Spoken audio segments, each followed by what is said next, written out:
Hello. Just as a reminder, as always, only 3 mid-roll ads in this video. One after story number 1, one after story number 2, and one more after story number 3. This way you can enjoy the rest of the video ad-free. Please like the video and subscribe to my channel to show your support. Now, let's begin.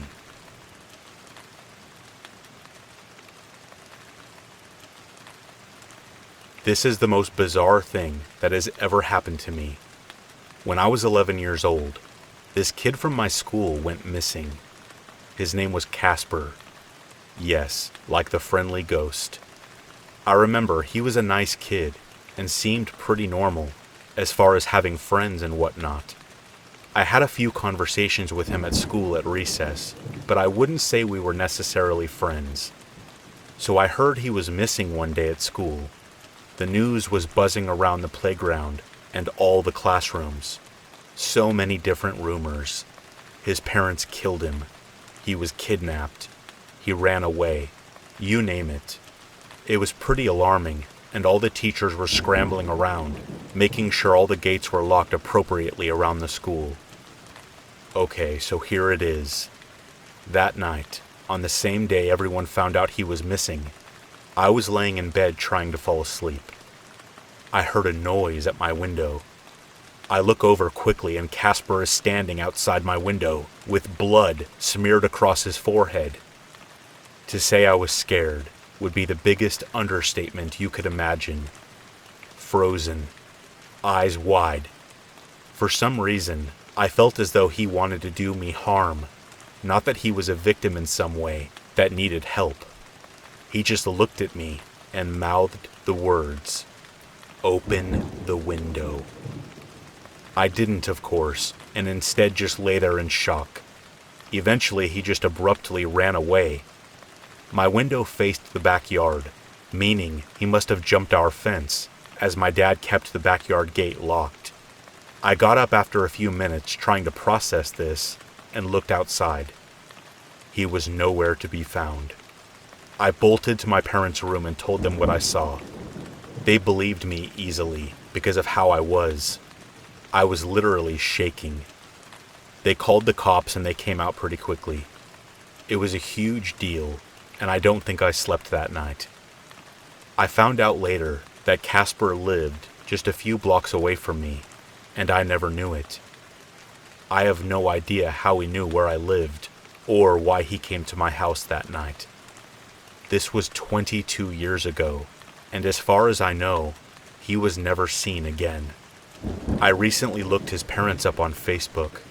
His mom passed away, but I saw that his dad still lived in my hometown.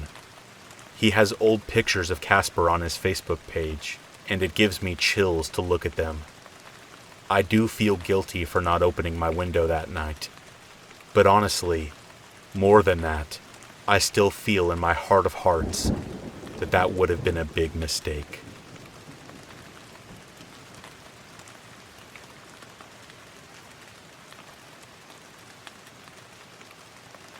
My dad's side of the family is really weird.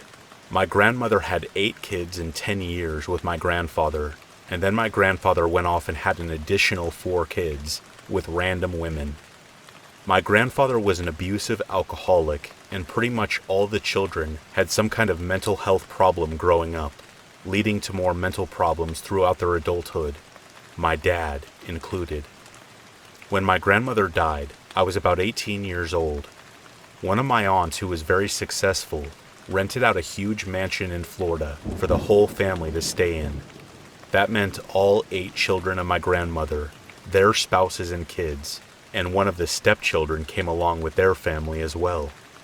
All together in this mansion stayed between 25 to 30 people. I was lucky enough to get a room all to myself.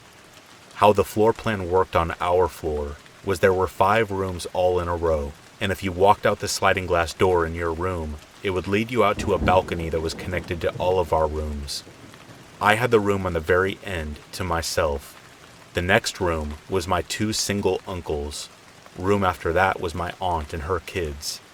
The next room after that was another aunt and her kids, etc. I love my family, but my uncles are very strange. One of them has schizophrenia. The other one is completely narcissistic. He literally thinks he is Charlie Sheen. He tries to dress like him, tries to act like him, even got facial surgery to look more like him. It's just bizarre. But I never had any reason to be scared of my uncles, regardless of their mental health issues, so I never thought anything of them being in the room next to me. So the first day we were at the mansion was amazing. We had a pool in the backyard and a whole beach. I was very tired around 11 p.m. that night. I left the blinds open at the sliding glass door because I wanted to see the view of the ocean as I was falling asleep. As I was falling asleep, I was woken up by a flash. I slowly opened my eyes and picked up my head and saw a figure dashing across the balcony. I was so freaked out, I couldn't move. I didn't want to go tell anyone, so I just laid there all night, never falling back asleep.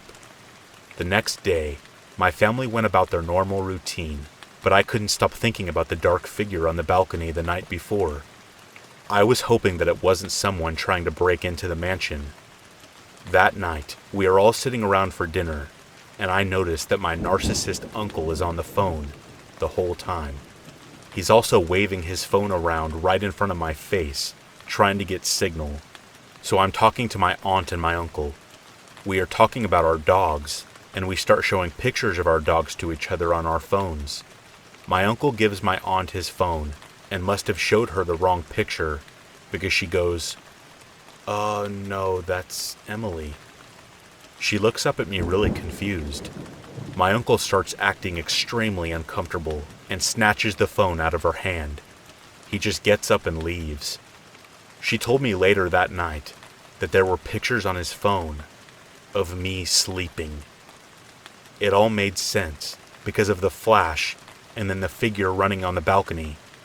I was pretty scared for the rest of the trip and slept with my doors locked and curtains closed.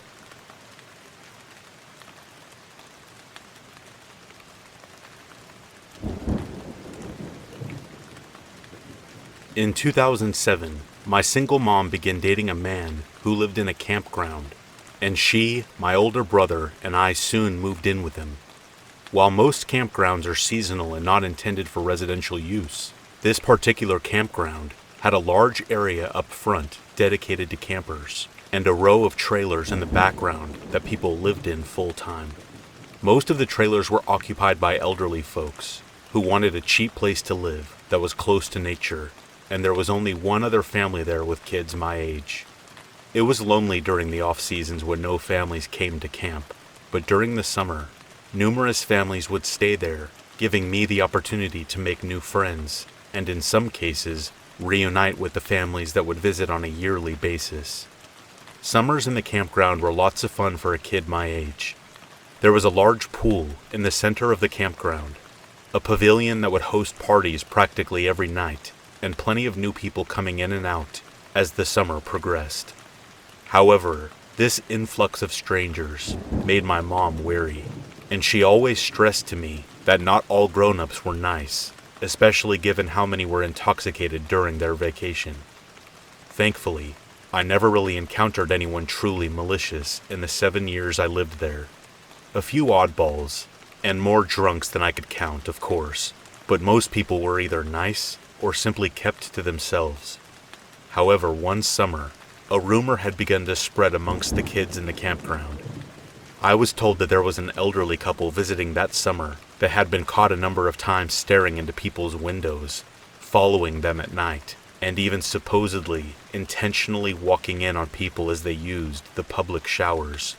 I didn't take this warning very seriously, since scary stories told between kids were the norm in a place like that, and I personally hadn't encountered any creepy old people. I suppose word of this got to my mom, because she reminded me to always close my blinds at night, just in case. Since she began to take it seriously, so did I, until the nights became unbearably hot, and I began keeping my window and blinds open at night in order to let cooler air into my room.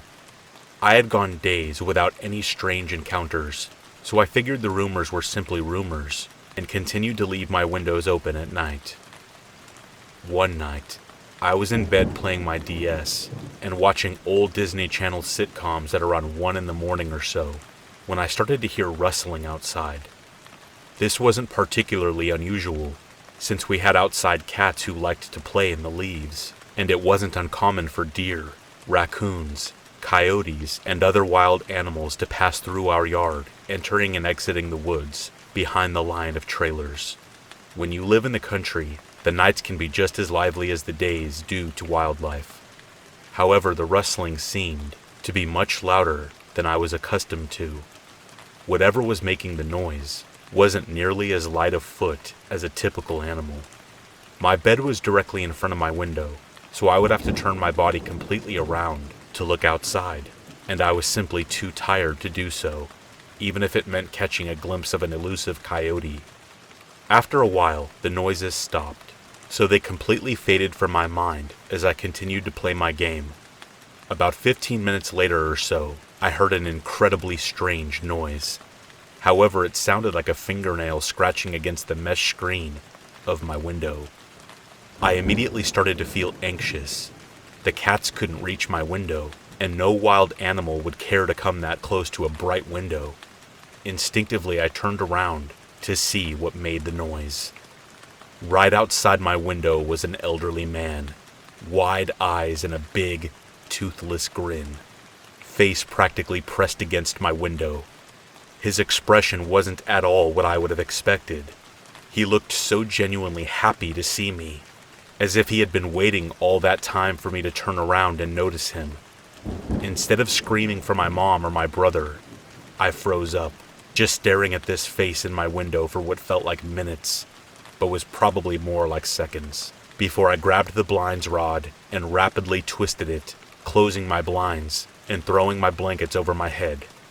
I remember trying to take shallow breaths, as though I were afraid he would hear me, despite already having seen me. I tried to convince myself it was just a hallucination, or maybe even my own reflection distorted, but I knew that what I saw was real. He was inches away from me, separated only by a thin mesh screen. At some point I must have fallen asleep, because as soon as I woke up, I rushed to tell my mom what happened. She immediately called the campground's owners, who were pretty close friends of ours, and they informed us that the old man, along with his wife, had already been kicked out. Apparently, after I closed my blinds and shut him out, the old man went to another trailer with an open window, one belonging to one of my neighbors, who was also still awake. She called the campground owners, who immediately called the cops, and they evicted him, along with his wife, who was apparently making her rounds peering into the windows of the campers up front. They had been doing this for over a week, and finally had been caught. To this day, I'm not really sure what their motives were. Regardless, this event shook me quite a bit, and it was a long time before I was comfortable even having my blinds open whatsoever. I was more than willing to suffocate in the summer heat if it meant not risking being spied on again.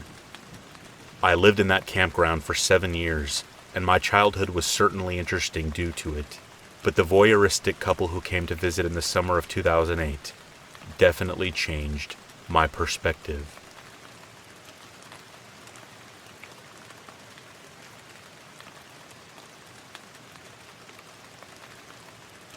This may sound strange to some people, but I collect movies on VHS. My collection is currently at over 1,000 and growing daily. I spend my weekends searching through thrift shops and online sellers for interesting and hard to find cassettes. Sometimes I'll purchase lots or boxes of tapes. These often include home recordings of forgotten television shows and family memories deemed no longer important. A time was I loved nothing more than to cuddle up and watch them with my girlfriend. Although most turned out to be boring, I occasionally stumble upon something very special. A couple of years ago, I was browsing through Craigslist and I came across a box of cassettes. It was taking up space and they wanted it gone, free to the first person to show up. So I pounced on the deal. An hour later, I was parked in front of my TV with a big box of tapes. The haul totaled 44. Many were blank or home recordings lacking labels. Oh well, I always love a mystery.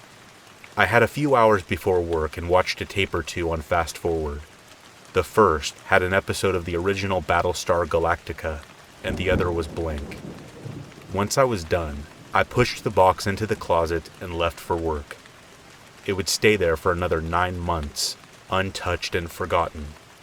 In the meantime, I bought countless more tapes, and my collection began to take over my spare bedroom. I built a massive shelf to store it all, and inventoried each tape as I shelved them. This is how I remembered the box in my closet. When I realized I hadn't finished watching each tape, I set aside an evening with my girlfriend to do so. I remember that night like it was yesterday. My girlfriend, Brittany, arrived just after 7 p.m. We made dinner together and had Butterfinger ice cream for dessert. At about 9, we curled up together and started the first tape.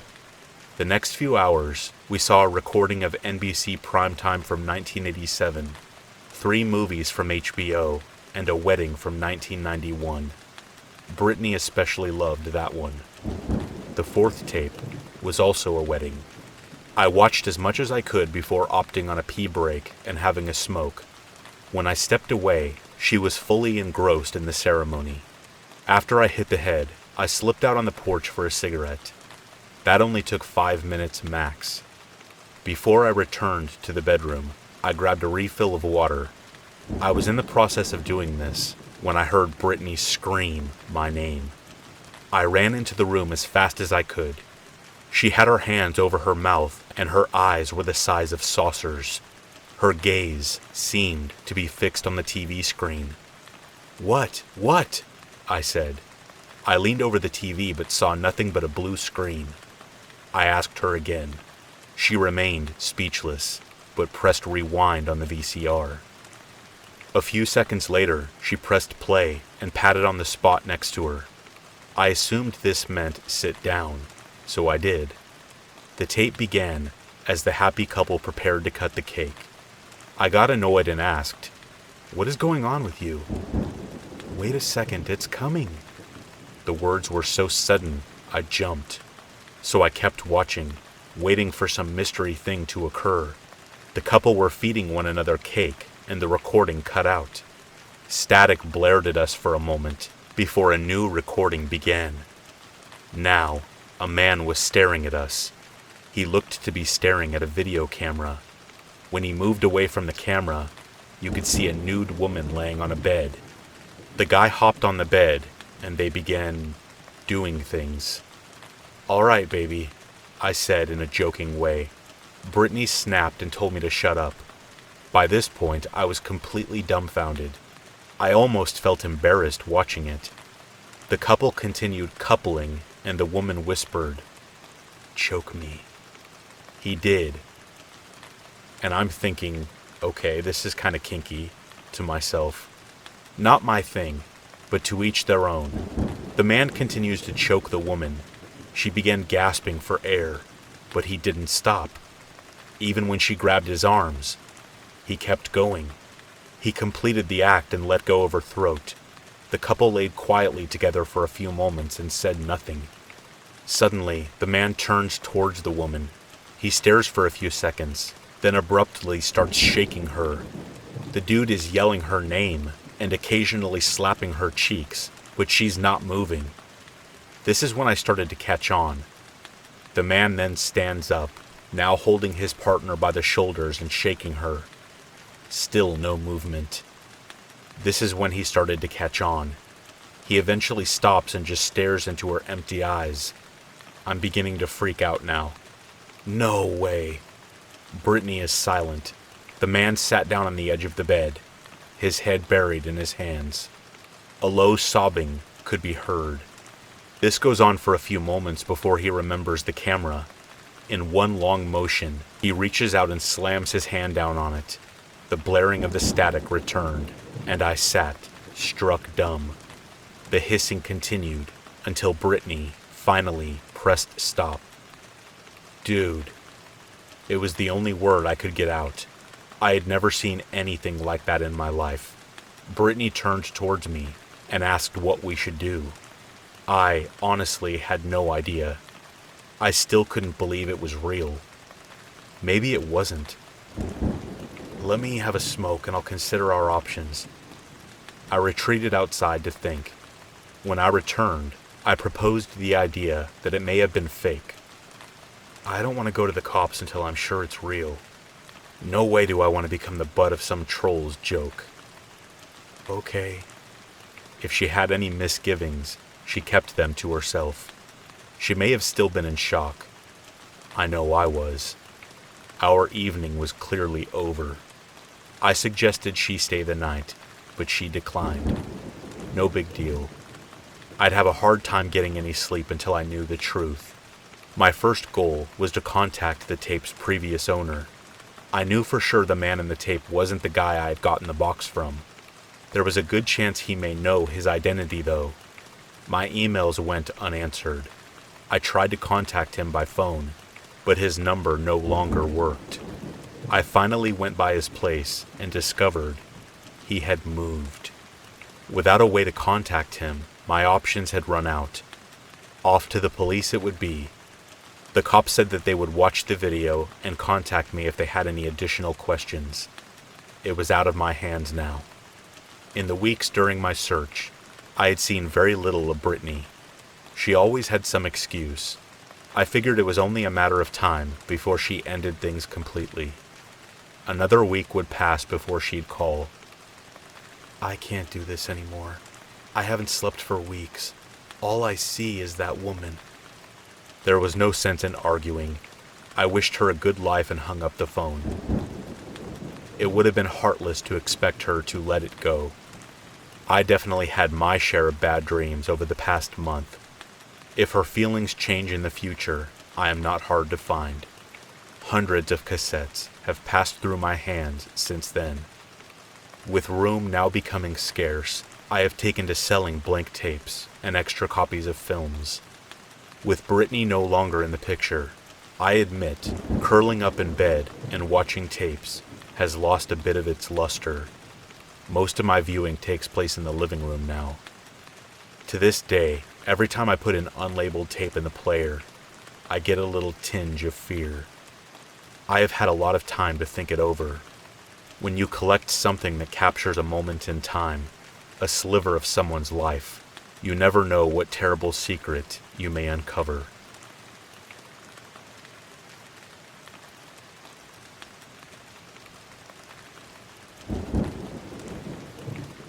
I've got a story for you about my stepdad, and this one is pretty creepy.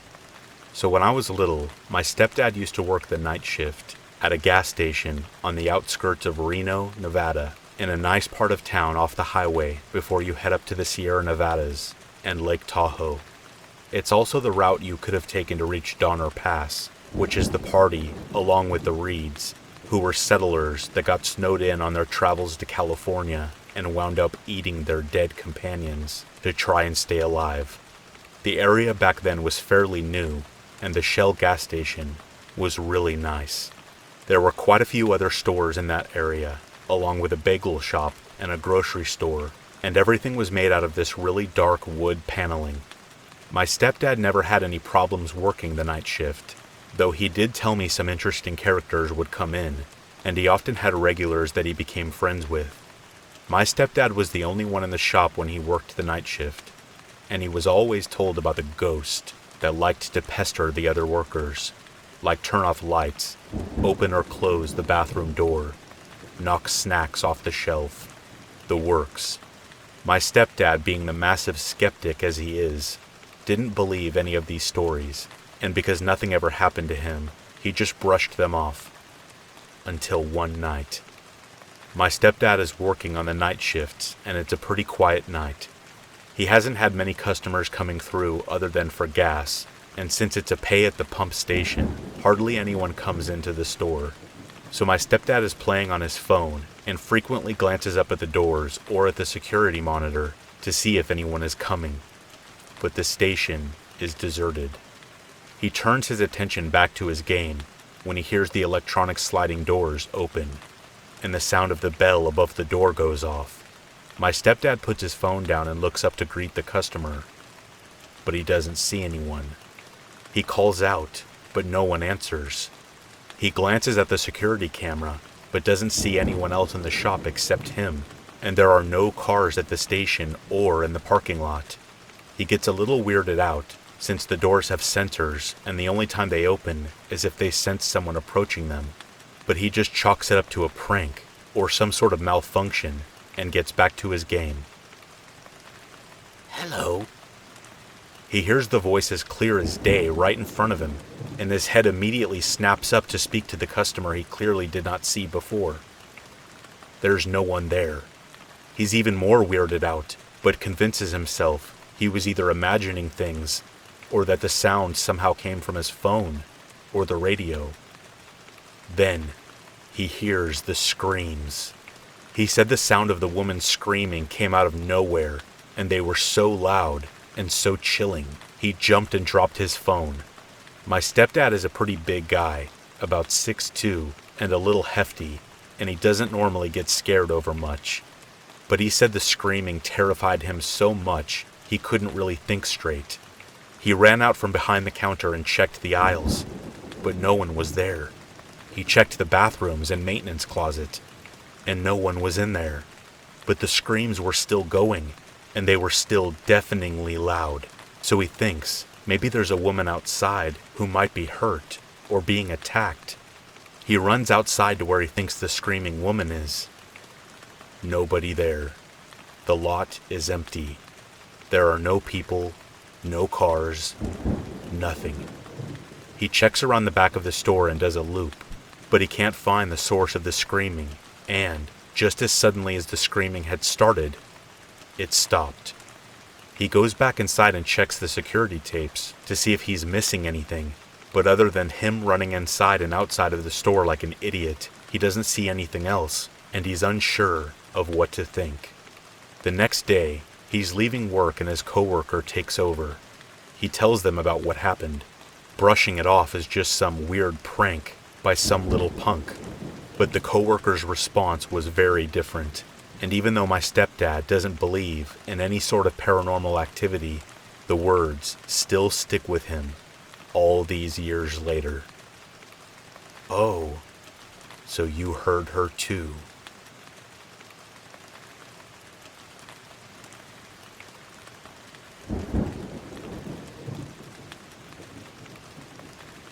Before I begin this insanely terrifying tale, do me a favor.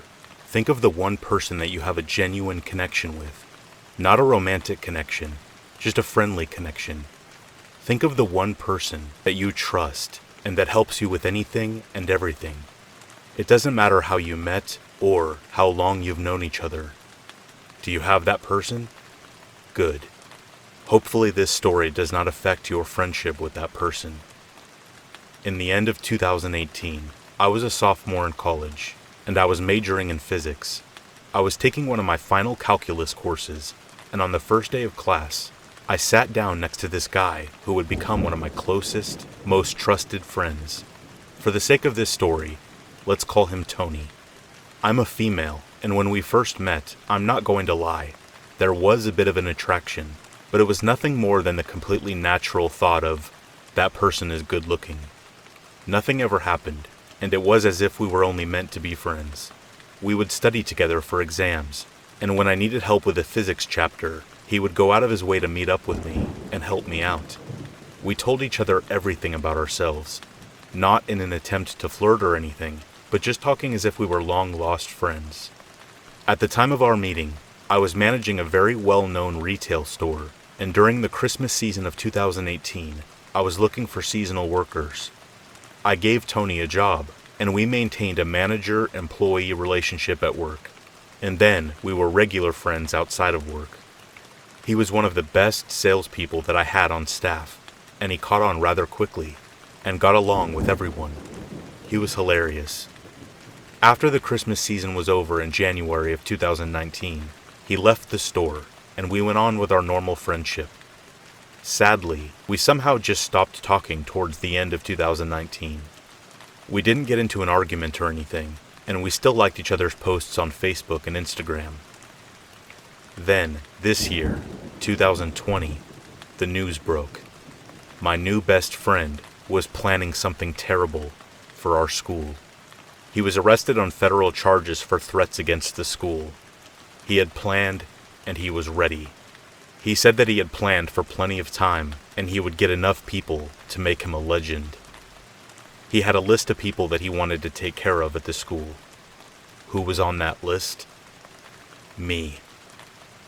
Don't trust anyone. Ever.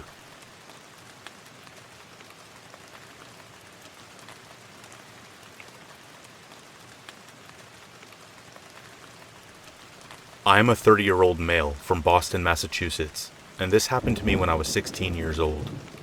I was away in an all-boys boarding school in Tennessee. I was in a phase of hating everything about this school and resented my parents for leaving me there. During my first week, I wasn't interested in making friends, just sulked and wished to become 18 years old so I can leave this place for good and start my own life and do whatever I want, like a typical angry teenager. A week later, once my anger had simmered, I figured, well, since I'm here, I might as well make the most of it and just make some friends. During recreation period, I spotted a few guys from my dorm hanging around a lunch bin out next to the basketball court, so I walked over to try my attempts of being social. When I arrived at the bench, a student, we'll call him Gavin, was telling the other guys his eerie experience while doing chores in our dorm. I arrived in the middle of the story, so what I gathered from the story, it was Gavin's turn to clean the dorm hallway, as it was his room's week for cleaning the entire dorm common area and hallway. Gavin was in the middle of cleaning when he started to feel like someone was watching him. Gavin looked around trying to find the source, but the hall was empty. Everyone in the dorm was cleaning other parts of the building, and he was all alone on that floor.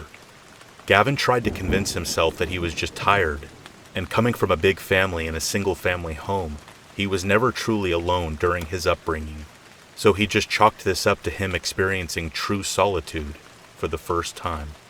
So he resumed his duties. Gavin then said he started to feel goosebumps running throughout his entire body and a slight chill on the back of his neck, as if someone was very close behind him, breathing. Gavin didn't want to turn around to face whoever was there, so he just took off running until he found other guys working in their respective areas and assisted them, pretending everything was fine. Side note, around that time period, I was a skeptic in anything paranormal. Yes, I enjoyed watching Ghost Adventures and all those cheesy ghost hunter shows, but that was only for laughs and entertainment. Please, do people really believe in this stuff? Anyway, this student, Gavin, he was talking about how he doesn't like to clean the dorm hallway alone, because he always felt that someone was watching him. I remember rolling my eyes, listening to this story, and was about to call BS on Gavin's entire story, when another student, let's call him Adam, spoke up about his personal encounter in Dorm 2, ultimately corroborating with Gavin's story. Gavin's story stuck with me throughout the rest of the recreation period, until it was time for us to go back to our respective dorms to have dinner, do our homework, and get ready for bed. During the last few minutes before lights out, I laid in my bed just thinking about Gavin's story, envisioning the entire experience. The fact I was staying in the exact same dorm made me feel both excited and nervous. Lights out came, and it was time for bed. Even though I had been there for a whole week thus far, I never truly got used to sleeping in a foreign bed, and wished to be back home in Boston in my own room, playing video games and sleeping in my own bed. I guess I was deeply fantasizing about me being back home because I ended up falling asleep. While during my sleep, I found myself groggily waking up for some reason. The entire room was partially dark, and the expectation of road lights outside my window, which illuminated the room a fair bit. I was laying on my stomach, but I felt my spine slowly bending slightly upwards as if someone tied a rope to my legs and was slowly hoisting me up. I collected myself fully, coming out of my sleep state, to notice my leg was actually being pulled up into the air. Then, My leg just dropped back down to the bed, as goosebumps echoed throughout my body. I quickly sat up and scanned the room, allowing my eyes to adjust to the dark. At first, I figured it was one of my 3 roommates, who were playing a joke on me because I was the new guy, but they were all asleep in their areas of the room. I felt uneasy, as that was the most bizarre thing to ever happen to me in my entire life. I was about to get out of bed to wake up one of the guys to tell them about my experience. Then, I saw them. Now, our room door was one of those classroom-type doors, with a narrow vertical rectangular-shaped window. Outside of this door window was the dorm hallway, which was also dark, but the red glow to the exit sign outside in the hallway illuminated 2 men. They were silhouettes. These 2 men appeared to be having some sort of discussion because they were moving slowly, expressing with their hands, the way some people do throughout a conversation. However, there was no tone that I could hear, not even a whisper. It was absolutely silent, but they were having a flat-out silent conversation. My skeptical mind figured it was guys from another room, and they were responsible for lifting my legs, and now they were planning whatever else they can do to screw with me or my roommates. Well, the joke's on them, because I'm about to sneak over to the door and catch them in the act, and put an end to this nonsense, so I can go back to sleep. I slowly got out of my bed and kept low to the floor as to not let them see me. I slowly made my way over to the door, still keeping an eye on them, as they continued their silent conversation. I looked over at my 2 roommates who were sleeping in their own beds, solidifying my suspicion of other guys in the dorm pranking us. I grabbed a hold of the door to our room, quickly stood up, and flung open the door. Only when I opened it, the hallway was empty. No one was around.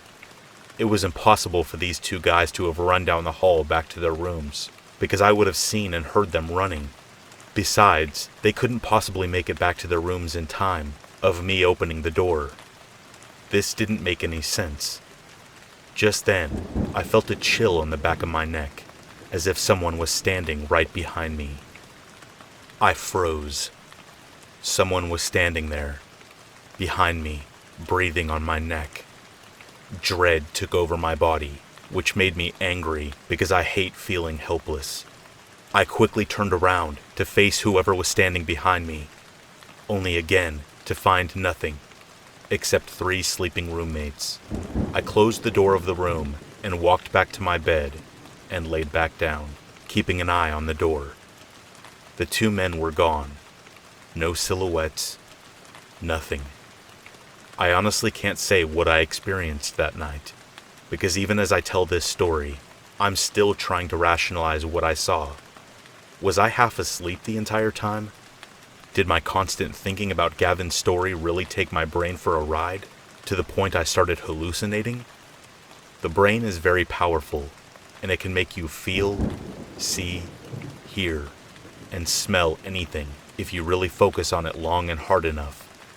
I could go with that explanation, but I actually got out of bed, walked over to the door, all while keeping my eyes on those silhouetted men the entire time as they had their silent conversation.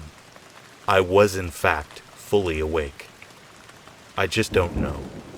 Ever since then, I've kept my mind open to the unknown, and I have experienced other weird stuff later in life, but those are stories for another time. So to the silhouetted men, why did you lift my legs so high in the air? What were you doing? And what were you conversing about at 3 a.m. outside of my dorm? I guess I'll never know.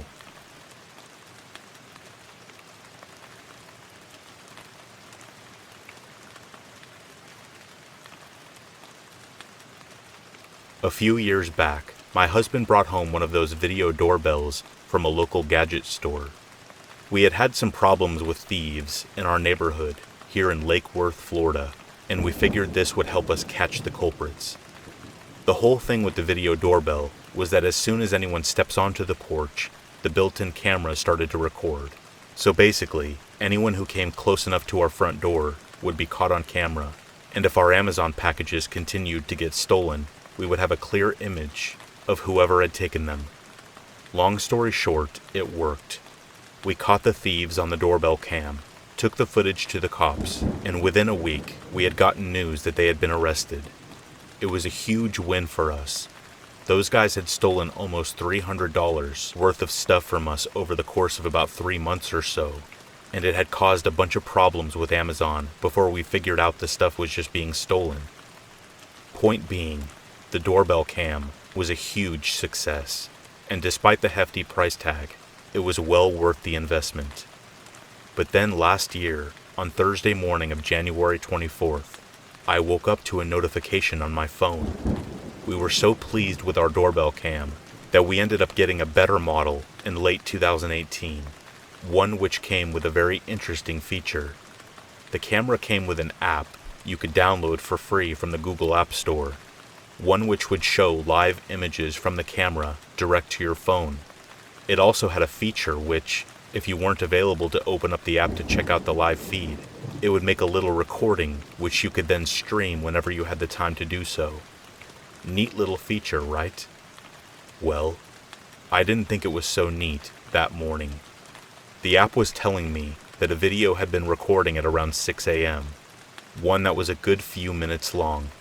The last time it had done that was when the neighbor's cat was chilling on our porch for a while, in the middle of the night, which was frankly amazing to wake up to, and had me and my husband like, "Aww," for a while when we woke up.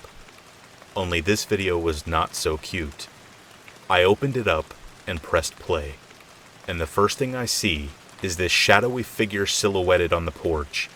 The doorbell cam emitted a certain amount of infrared light, so it could pick up directly what was in front of it, even in the dark, but the figure was just out of range of this, so all I could see was this big old dark shape.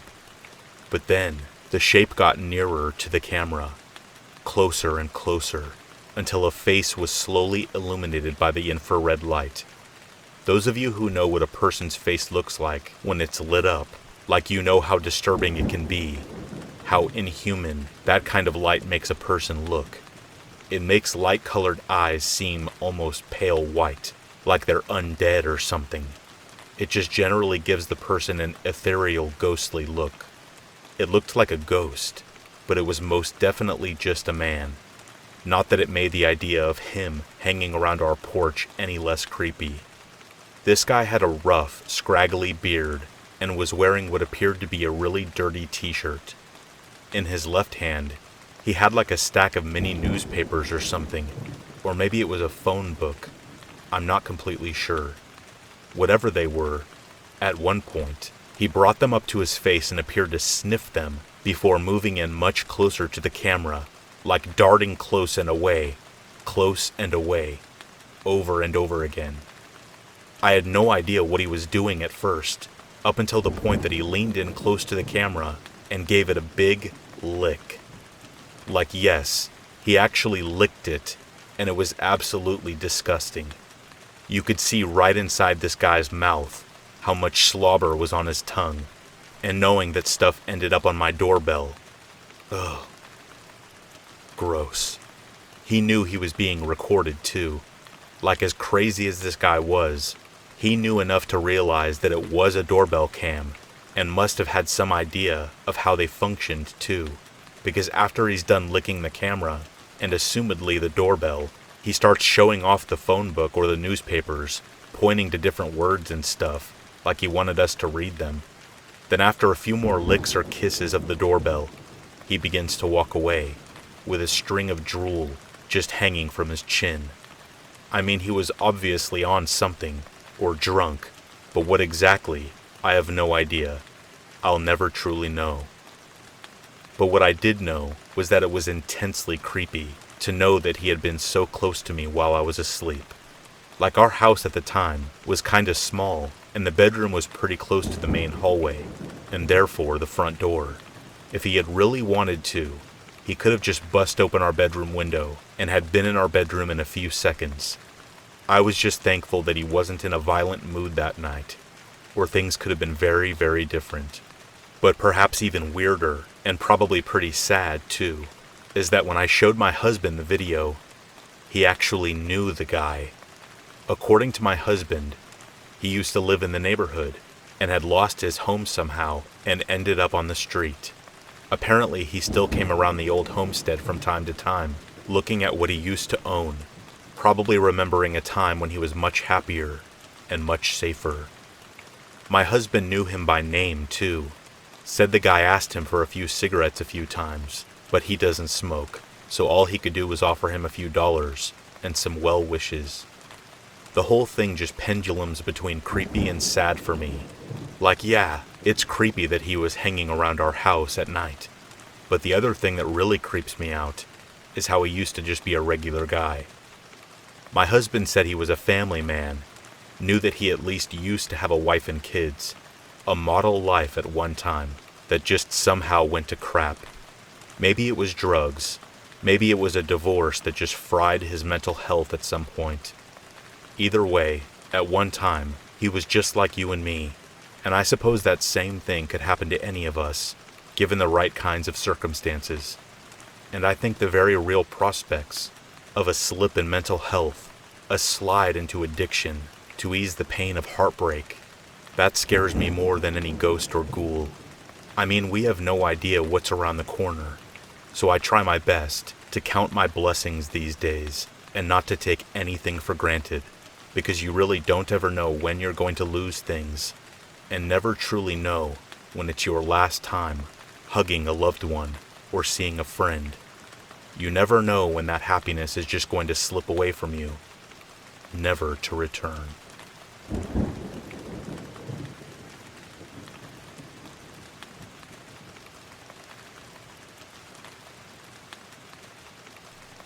When I was 11, my family lived in Alaska, about 14 miles north of Anchorage. As soon as you leave the actual city of Anchorage, you're in the wilderness pretty quickly. This event happened to me in the summer of 1977. I remember because the original Star Wars had just come out a few weeks before, and I was obsessed with it at the time. In 1977, the town I lived in was actually just a series of roads and off-roads. Most of the people there commuted to Anchorage for work. That's what my parents did. They both worked nights, meaning I spent most of my time alone at home. I don't have any siblings. Our house was about a half a mile in front of the nearest paved road and surrounded by woods. I didn't have any real friends that lived close by. I knew a kid who lived at the end of my road. He was actually the next closest house and was still about 300 yards from mine. One afternoon that summer, I was watching TV when there was a knock at our door.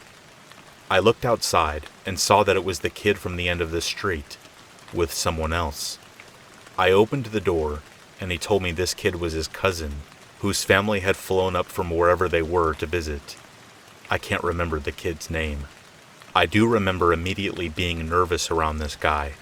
He had blonde hair down to his shoulders, wore a t-shirt under a thin leather vest. This kid's eyes were dark, very dark. I knew he was very bad news. The boy from down the street even seemed nervous around him. They asked to come inside, and I told them they weren't allowed. And this kid then reaches behind his back and pulls out the biggest knife I have ever seen. I remember thinking for a second that it looked like a sword.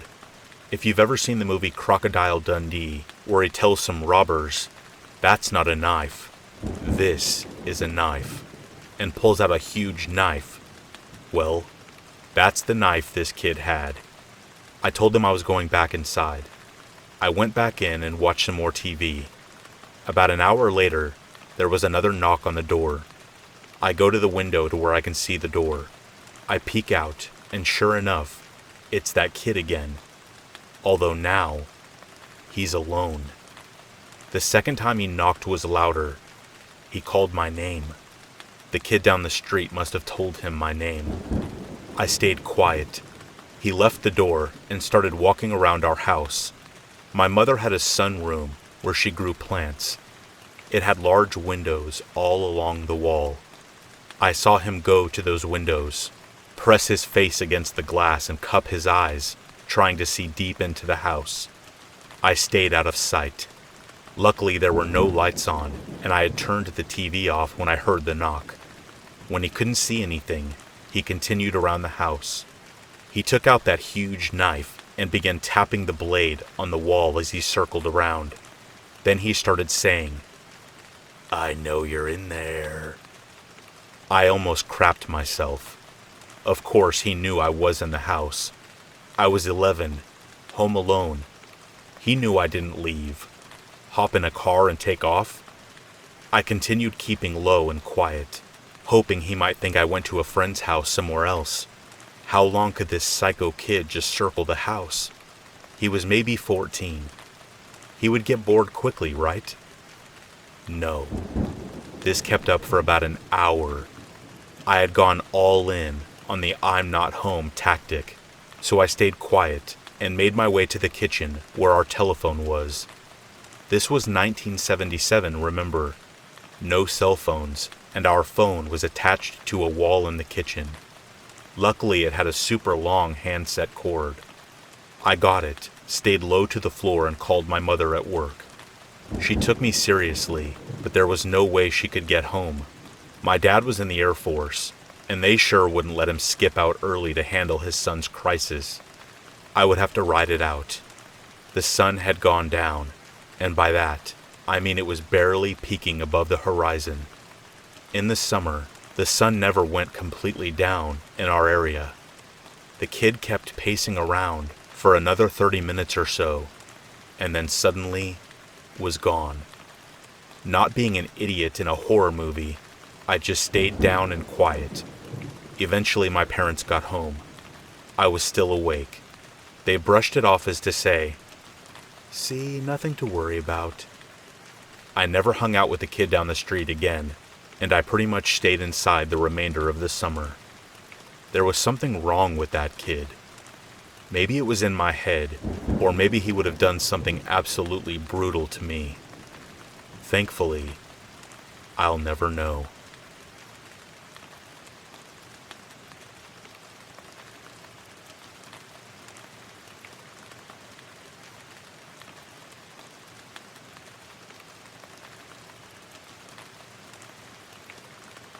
I want to start by saying, what you're about to hear may be a bit disturbing.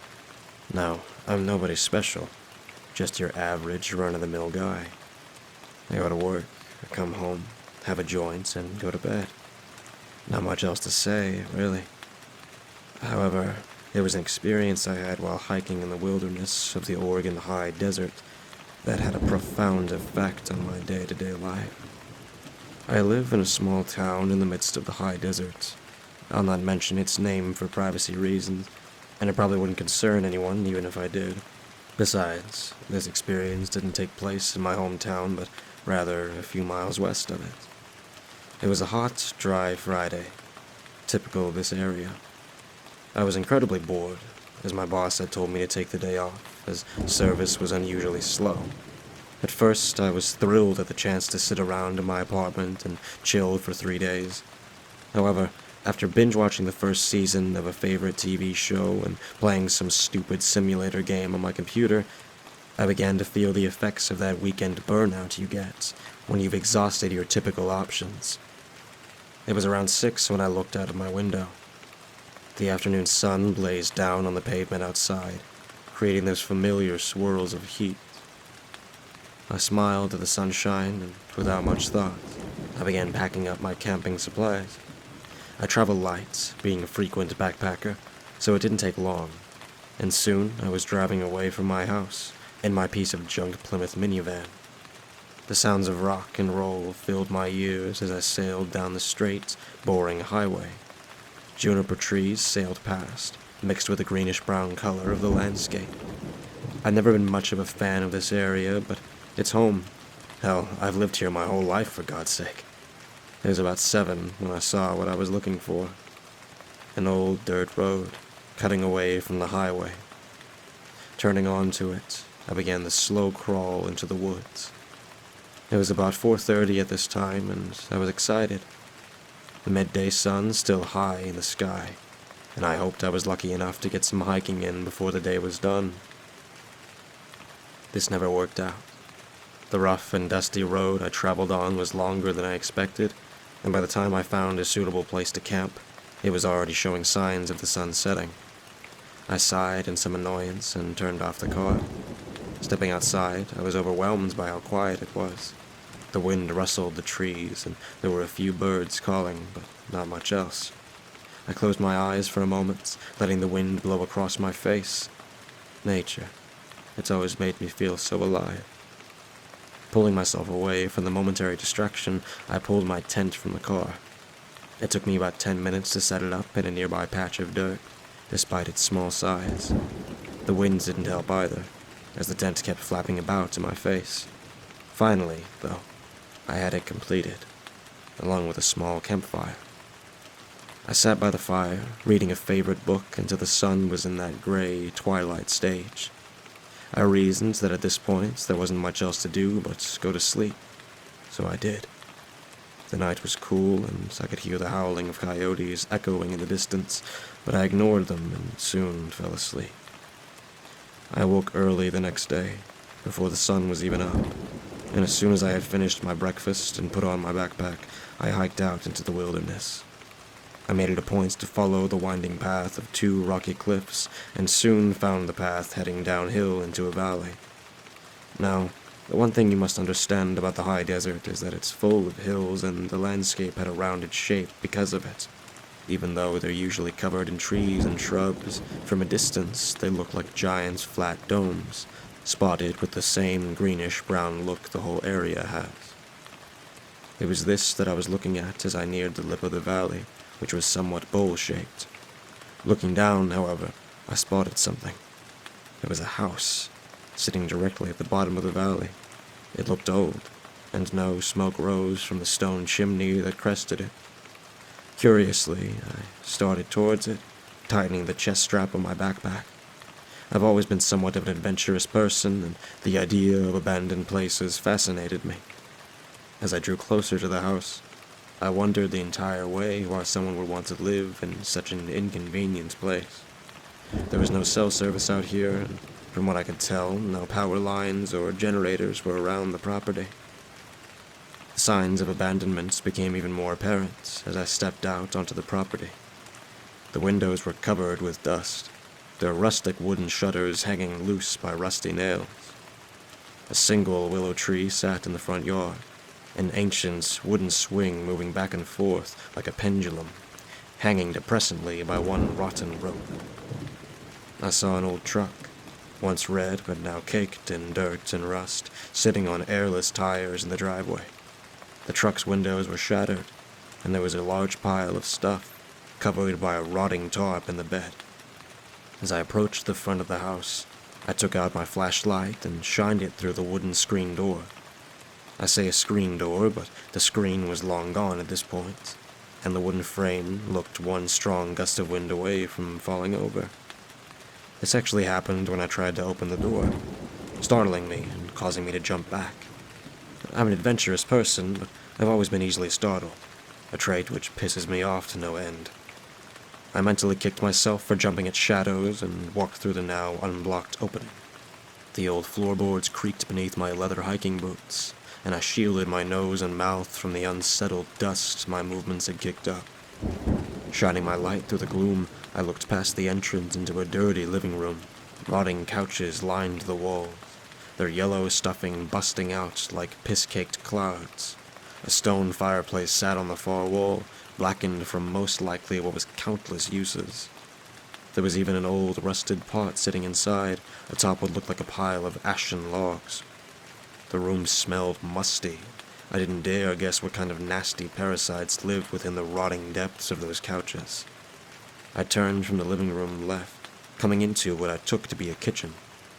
Old, hand-carved wooden cupboards and shelves covered the walls, and an assortment of wooden spoons lay scattered across the floor, most likely from the fallen drawer that accompanied them. A single window sat above a steel wash basin, allowing the morning sun to stream into the room. Beneath the window was a rusty steel wash bin. I peered inside and gagged at the rancid smell. About 2 inches of brown, murky water sat at the bottom. I covered my nose, disgusted, and headed back to the entrance. It was at this point that I had begun to be bored with the place. It didn't seem to be anything interesting, just an old, forgotten house left to be destroyed by time. I just stepped outside when a sudden pain exploded in the back of my head. For a split second, I registered that I was falling. Then, I blacked out. I awoke to the feeling of water dripping onto my forehead. I couldn't see anything. For a moment, I thought I was blind. A horrible ringing was in my ears, and I could taste blood in my mouth. My eyes began to adjust to the darkness, and I reached out my hand. It scraped against wet stone. I also felt something like moss cake my hands. I realized quickly that I was not lying atop my bag, but on my back. My bag was gone, as was my flashlight. I felt cold, and my skin felt wet and slimy, as if I had been submerged in something not long ago. I then became aware that I was lying atop a slab of wood, like a piece of plywood. I sat up and peered into the darkness. The steady dripping of water continued on the wood behind me. Nothing, not a sight or sound. I stood slowly. My head gradually stopped spinning. I rubbed my eyes, trying to regain my consciousness. Cautiously, I took a slow step forward, my foot splashing into something cold and wet. I realized at this point that my boots were gone too. I thought, the last thing I need is to step on a nail without any shoes on. I put the thought out of my mind and pushed forward, arms outstretched. One by one, I stepped into the darkness, startled when I touched the mossy stone. My heart was pounding at this point, and I thought for a second that I might pass out again. I steadied myself, fighting to stay awake. I took a few deep breaths, which did little to calm my nerves, and began walking alongside the stone wall. It turned a sharp 90 degrees before I felt my left hand touch solid metal. Feeling around it, I realized it was a door. I tried the round handle. Locked. "No," I whispered. I was just about to begin walking again when suddenly I heard the lock click. Backing away quickly, I steeled myself for whatever would open the door. When it opened, I was greeted with an oppressively bright light. In the light was the silhouette of a large man. He was about 6.5 feet tall, and incredibly muscular. Even in the darkness, I could make out the sheer mass of his bulky arms. Without a doubt, I knew that this guy could easily hurt me very badly. This knowledge made my stomach churn and my blood go cold. He took a few steps towards me, his boot-clad feet splashing in whatever muck I was standing in. I steeled myself for something I wasn't even sure of, when he grabbed me by the arm. His grip was incredibly strong, and I felt my hands go numb from just how hard he was squeezing. He pulled me through the door, not saying a word. Now that I was in the light once again, my eyes stung. I didn't dare look at his face, imagining all sorts of horrors that could be there. My imagination ran wild, and my heart thumped like a shotgun in my chest. I felt short of breath, and my vision was cloudy. Just as I thought I couldn't stand for another second, I was thrown forcibly to the ground. The familiar feel of wood met my hands, and I became aware that I was in the living room again. The light of the campfire, now burning brightly, illuminated the room. Looking at the windows, I realized that I could see the moon shining in. How long have I been out? I thought. This thought, however, was replaced by a puzzling horror. The man behind me had not moved. He just stood there, standing over me. I looked up at the fire and saw a single wooden chair. It was like the kind of chairs you put at a dinner table, or set on your front patio. A thin, stooped figure sat in the chair, warming its thin hands by the fire. I could see faint wisps of cigarette smoke coming from its mouth. I didn't speak. My mouth felt horribly dry, and a vile taste stung the back of my throat. "I suppose you're wondering why you're in this position," the thin figure asked in a low, dry voice. I said nothing. Fear constricted my vocal cords. "Allow me to explain something, Nathan," the figure said, not turning towards me. "I have waited a very long time for one such as yourself to come here." Why?" I rasped, unsure of anything else to say. Another puff of smoke issued from the figure's mouth. It chuckled in a low, almost sarcastic way. "They always ask why, never who," it said, cocking its head to the left. The figure then began to stand, and above the crackle of the fire, I could make out the distinct pop of bones sliding into place.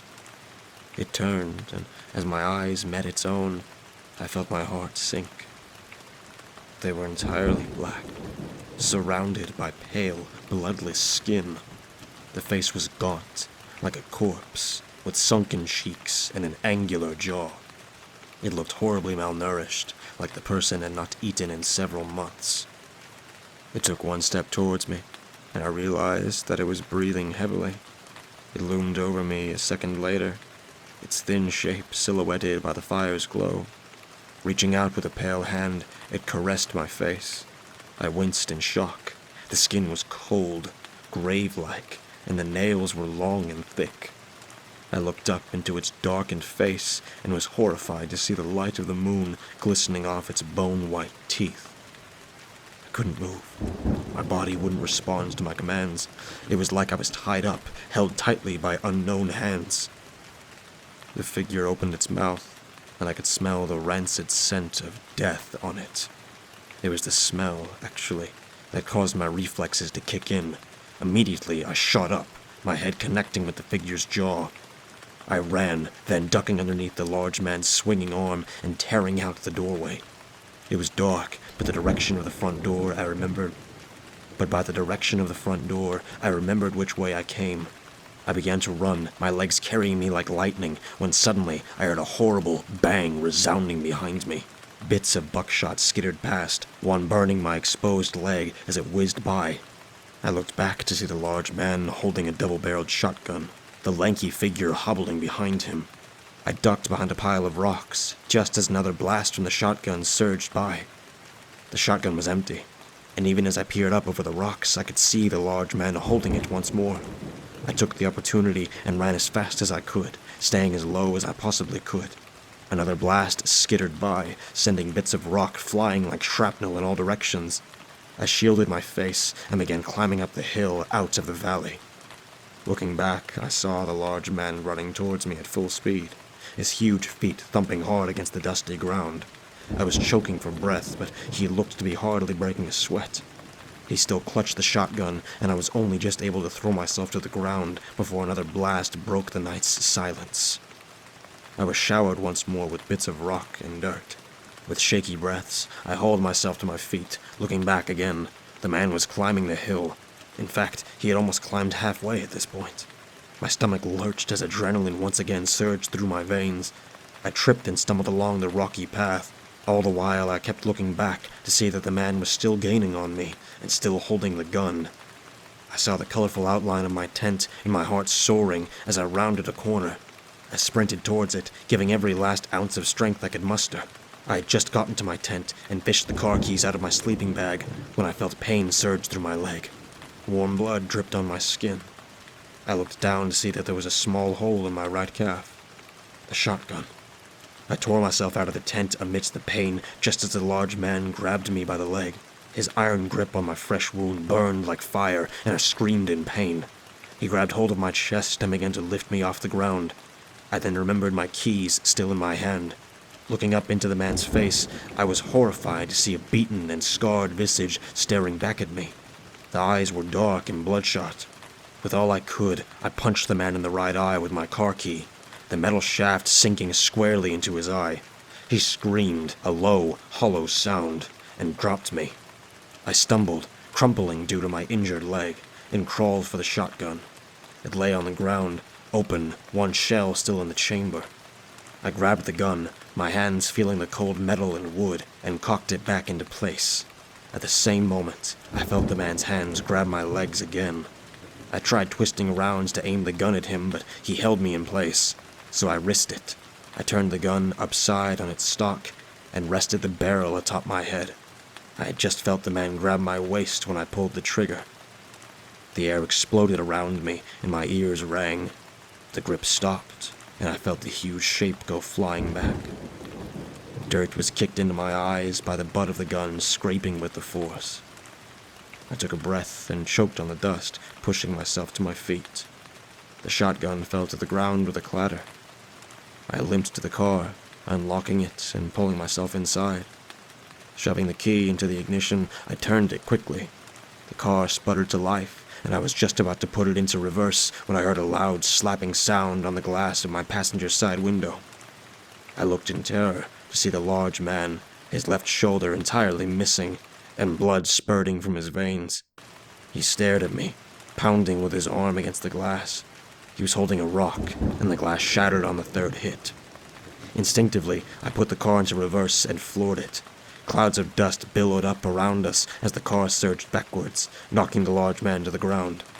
I slammed on the brake, putting the car in drive and stamping back down on the gas pedal. The front of the car slammed into the large man, who was lifting himself to his feet, and I heard a loud splat as his head hit the bumper. I cut the wheel and floored it back down the road, leaving behind the body and my camping gear. The car bounced and skidded, and more than a few times I thought I would fly off the road. But somehow, and much to my relief, I saw the highway, lit up with hundreds of cars. I only stopped to turn into the highway, and just as I was about to, I looked up into the rearview mirror. I could have sworn I saw the thin figure standing there, puffing on that cigarette. I didn't think about it and turned onto the highway, flooring it home. It was close to midnight when I pulled up to my house. I pulled my bloodied keys from the ignition and just sat there for a moment, staring out at my garage. Eventually, I got out of the car and headed inside. It's been 2 years since that event, but it still feels like yesterday. I don't go camping alone anymore, especially in the wilderness. Every time I pass that stretch of highway, I wonder just how close I came to death. I haven't told anyone about the experience, but after 2 years, I think it's time. Be safe out there, folks. And most of the wilderness is just that, the open wilderness. But I believe that there are places in this world which are simply just evil. Watch out for yourselves.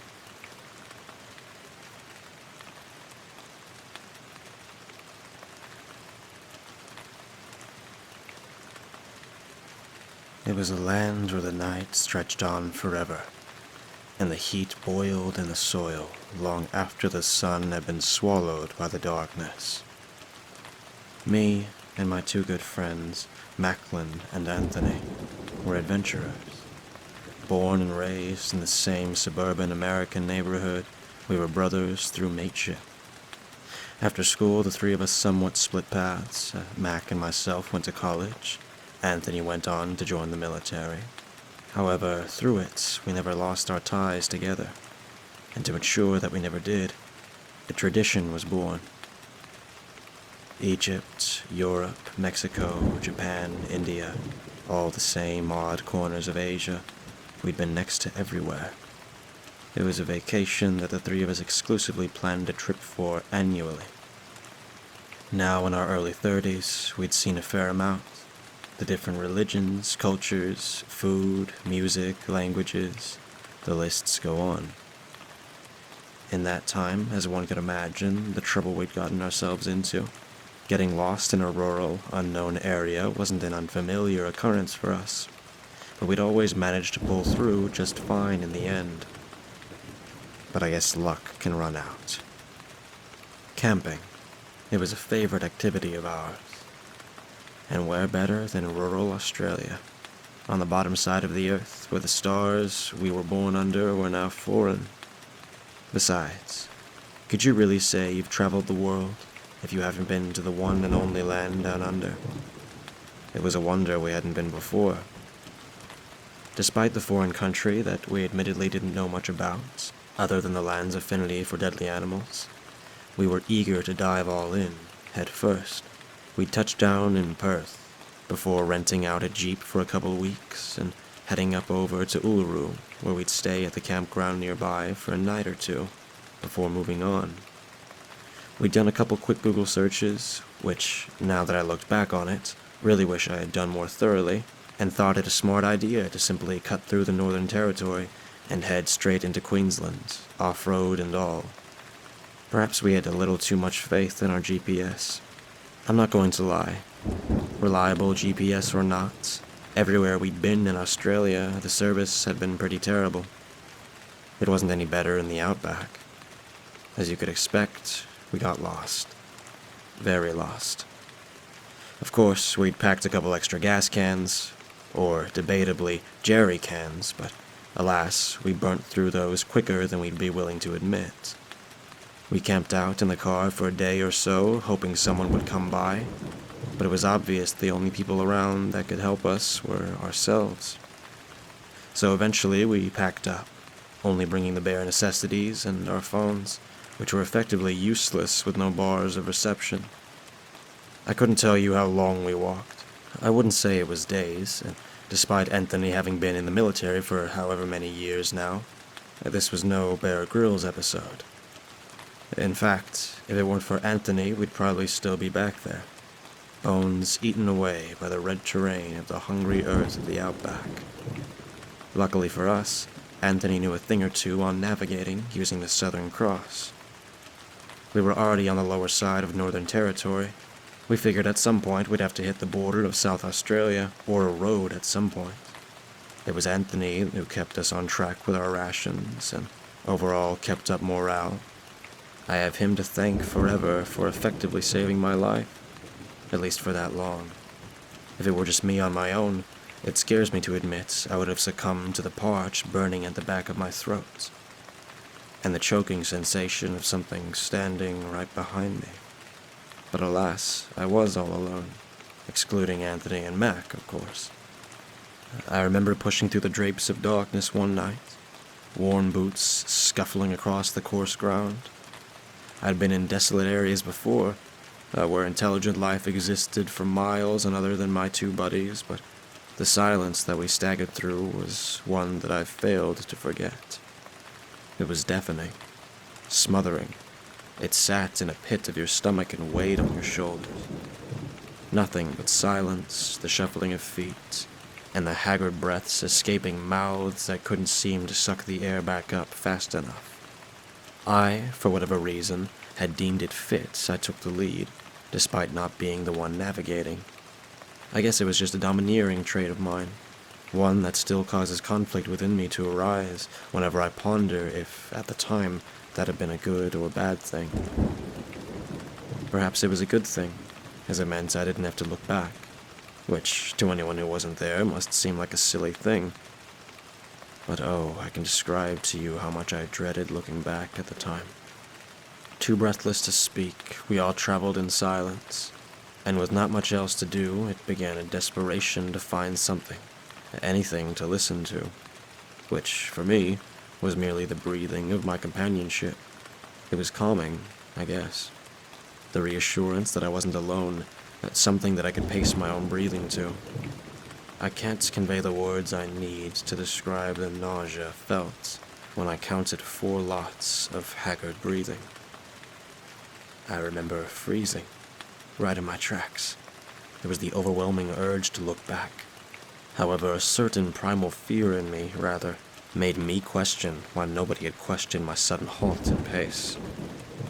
It was then I realized I couldn't remember the last time I heard the shuffling of feet over earth other than mine. The breathing continued, 3 more sets other than mine, but the sounds of footsteps never sounded.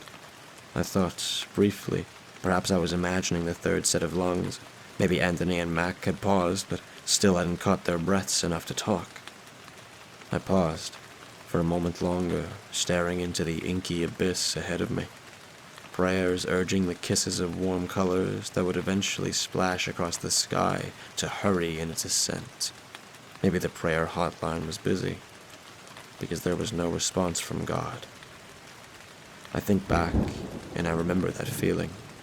An ice that had settled in my bones that I'd failed to realize until I once again reached civilization. No, there was no God there. He couldn't reach into whatever darkness that swallowed the land there. So, at the time, I did the only thing I thought was a rational response. Since, obviously, I wasn't going to turn around, I did the next best thing. I dropped my phone and kept walking. I couldn't explain to you why I was so convinced that I had to keep facing forward, but maybe, by some chance, though God couldn't enter this darkness, his whispers could carry far enough to warn me of the danger that likely leered no further than a few feet behind me, for what had to be hours. However, despite my attempts to evoke a response from the two, I found myself choking on the terrifying realization. There was no way they could have missed that.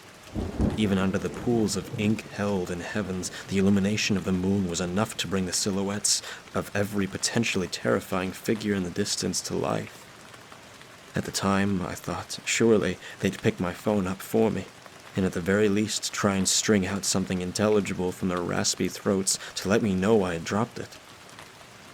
For a long time, I was wondering if my phone was still there, sitting out in the deserts on the opposite side of the world, or whether some animal had found it and scurried off with it. I wondered if someone else had stumbled upon it, and each time I did, I felt guilty. Guilty, knowing that the phone only served as a symbol of the despair to come. Despite the overwhelming paranoia eating away at my conscience, I marched forward, perhaps with more motivation this time. I must have walked for another hour or so, and I promise you, in that time not once did I stop or glare anywhere but straight forward. The only shuffling of foots to be heard were my own, but the breathing never ceased. Afraid, because eventually I knew I would have to look back. And when I did, what would I find? And if I turned only to find it was nothing, that the breathing was in my head, I was afraid because where had Anthony and Mac gone? Believe it or not, it wasn't easy to lose someone in the empty plains of the desert. You could shout and your voice would carry for miles. That was when, by some miracle, I stumbled upon a road, not paved or particularly large, but a road nonetheless. At this point, I was seriously considering devoting my life to God and becoming whatever the male equivalent of a nun was, if there even was one. There was only one problem. The road stretched to my left and right. If you hadn't caught on yet, I had been avoiding turning around to any degree. So I was left with a serious problem. Turn around and finally face my fears, or continue forward, hope I would stumble upon another road before my legs gave in under my body's own weight. At the time, neither was a viable option for me. So instead, I stood, stuck still by the edge of the unpaved road, and prayed by God that the breathing behind me didn't decide to keep walking forward anyway. And by some luck, they remained at what sounded like the same distance as before, while I cautiously slipped my bag out to ruffle around in it in hopes of finding a torch of some sort, or anything really, to distract myself with. I could continue to describe to you in detail the kind of bone-chilling, heart-sinking dread I experienced in those moments, but instead I'll briefly skip over what had to be hours of waiting by the road, in hopeless anticipation of a car passing by, urging every fiber of my body to keep myself upright while I fiddled with my empty flask, once filled with water. At some points I considered calling out for Anthony and Macklin, but each time the words sunk in my throat, and I eventually came to the conclusion that my unconscious self just might know more about my current situation than my conscious self did.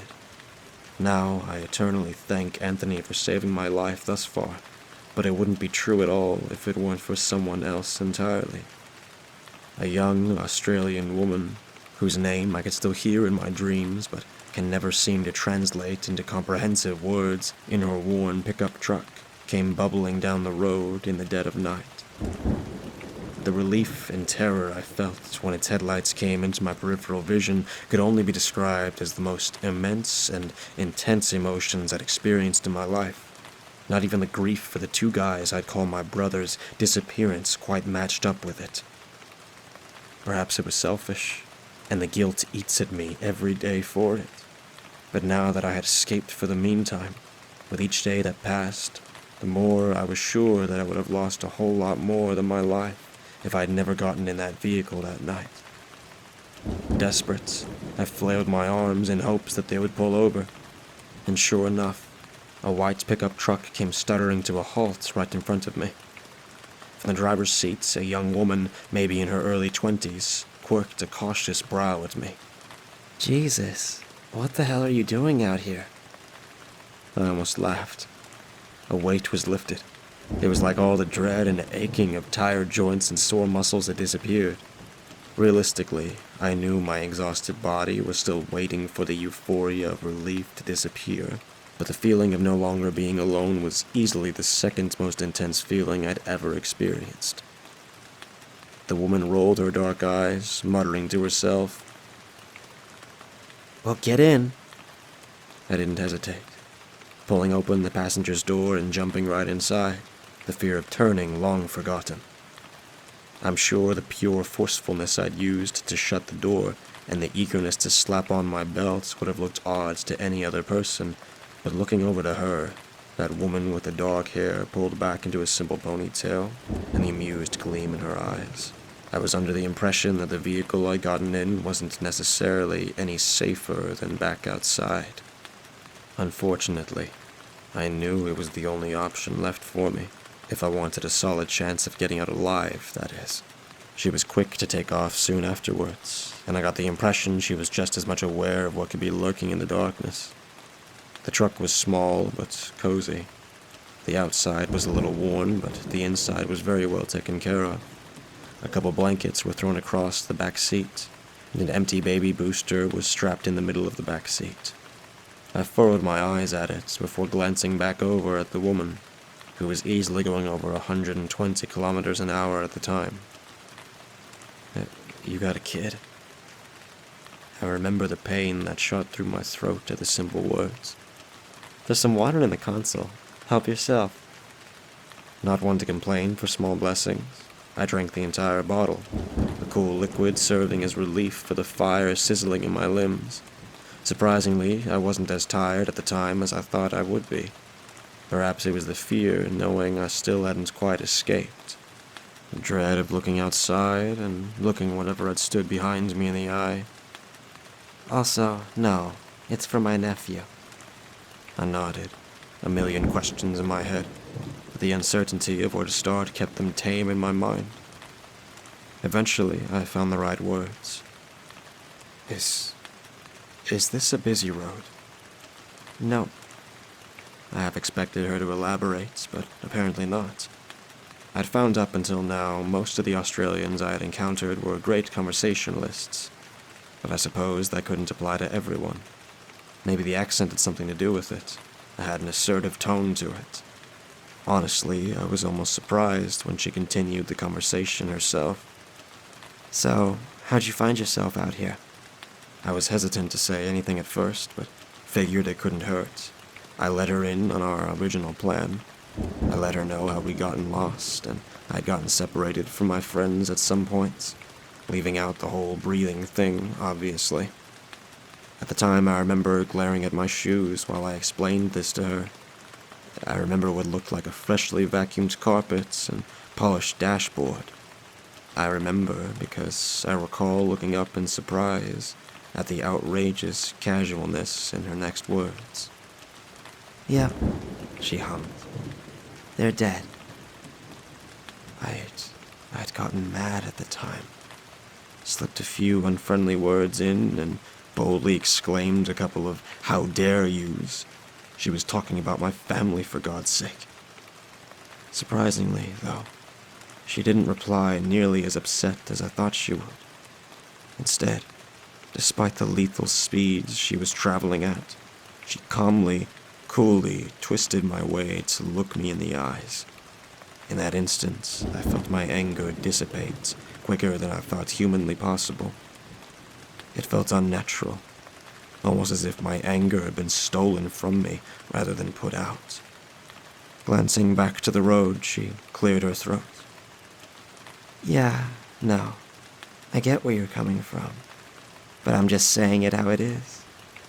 You're pretty lucky you're here with me now.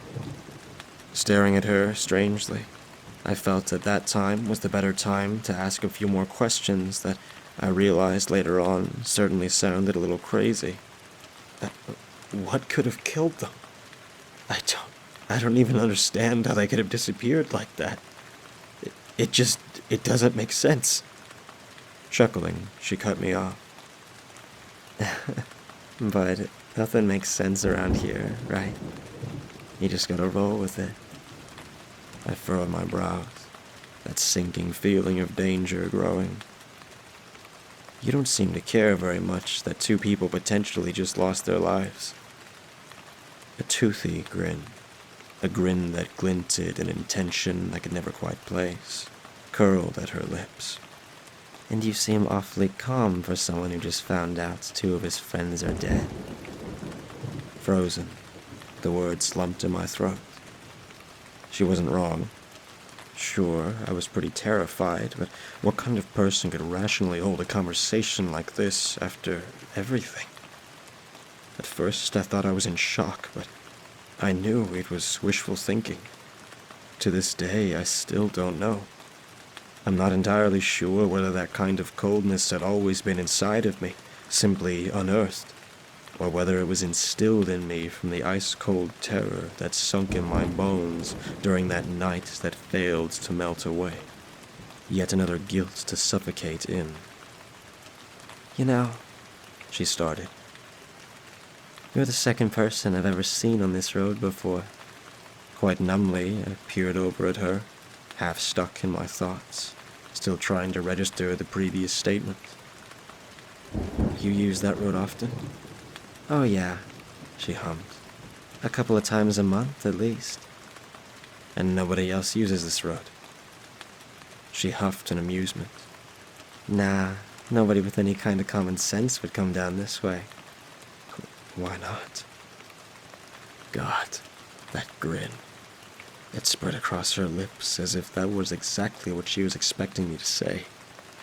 The atmosphere in that car. It felt like the entire night had been one big game, like all I was some sort of predictable creature beneath her to be used and played with. She snorted. Of course you don't know. Her dark eyes flickering over my way. This entire area is haunted, you know. I froze at the words. It felt like an affirmation. Not by ghosts, though. She drawled on. No, not those harmless things. Something much meaner. I felt like all the air in the vehicle had been sucked from the truck. And these mean things, they're why nobody uses this road. Her grin grew wider. Why'd you think I'm flogging it down the road as fast as I am now? That one sentence still keeps me up at night. It made me wonder just how fast those mean creatures could go. They weren't ghosts, because in comparison, ghosts were harmless. And that terrified me. Then why'd you pull over for me? I peered over at her curiously, hearts twisting in all the wrong ways as I fearfully avoided looking out her window. She shrugged. It's not me they're interested in. I think I might have soiled myself a little bit then. And they're interested in me? She shook her head. Not so much. That's why they got those mates of yours, and not you. I furrowed my brows. But I thought I heard them following me before. I could hear their breathing, 3 of them. I couldn't hear any footsteps. This time she paused, staring wide-eyed at the streets ahead of her. There was silence for a few seconds. It was deafeningly quiet, and I was too afraid to question why the tires rolling across the dirt road didn't make any noise. Slowly, she twisted her head to face me, not bothering to slow down, but rather picking up the speed. Ah, mate, scratch that, then. It took all of my will to choke out my next words. Scratch what? She glanced back at the road. Scratch them not being interested in you. No, they're more interested in you, in that case. I could hear my heart throbbing in my head. I felt like my chest would explode. Why? She shook her head for a second, jaw opening only to clack shut as she seemingly searched for the right words to say. Look, those things, this isn't the only place where you'd find them. She sighed. No, those things, they're everywhere. Not just in the deserts, but in your neighborhoods, in your garage, behind the bedroom door you forget to close properly. Everywhere. You won't see them. If you do, you won't know it's them. The door that you swore you shut a couple minutes ago. That light you could have promised your life on that you turned off. Them. That scratching in your roof and walls at night when you already had the place checked out for rats or possums or whatever. Them. Her grip tightened on the wheel. Probably right here, in this car with us too. The car began to take off faster, the jolt throwing me back against my seat. These things usually leave most people alone, but every now and then someone will disappear in the night and never be found again. Your friends disappeared because they were trotting right on through a whole nest of them. This is practically their breeding grounds. You, however, they don't want you dead. I didn't know what to say, and I didn't know if I could, but she continued for me anyway. Listen, I'm heading over towards NSW border. I can drop you off at a servo or something. I want you to grab a taxi and get to the nearest airport, get the first ticket back to wherever you came from, and never, ever come back to this country again. All right. I gasped. Wait, aren't you going to tell me what they want me for? She merely shook her head. No. Would have been better if we never knew about any of this. I paused. About what? She glanced over to me. You should have never have come here. Her sudden, unfriendly demeanor only encouraged the dread to swell. All of a sudden, I had a feeling I shouldn't look back out the window I was resting my head on. Would have been easier if you just had never known. Would have been more kind. What? For God's sake, can you just tell me what's going on? She gritted her teeth. Listen, you gotta run. And you can never stop. Run. Run every day of your life. You, your kind. From the moment you were born, they chose you. And they ain't ever gonna stop until they've gotten you too. She shook her head one final time. You can run. I'll buy you time. I gritted my teeth. You say that like there's no getting rid of them. She shook her head. Nah, someone like you. There ain't no escaping them. Eventually, they'll always catch up to you. And I'm afraid that's what brings me here, sharing my story. I'm sure it seems boring or long at some parts, and I'm sure some are wondering how I could be so calm while writing all of this. I've since learned that they're far more patient than any mortal being, that they'll wait in the corners of your room until you're finished doing whatever you're doing, before snatching you away into the darkness.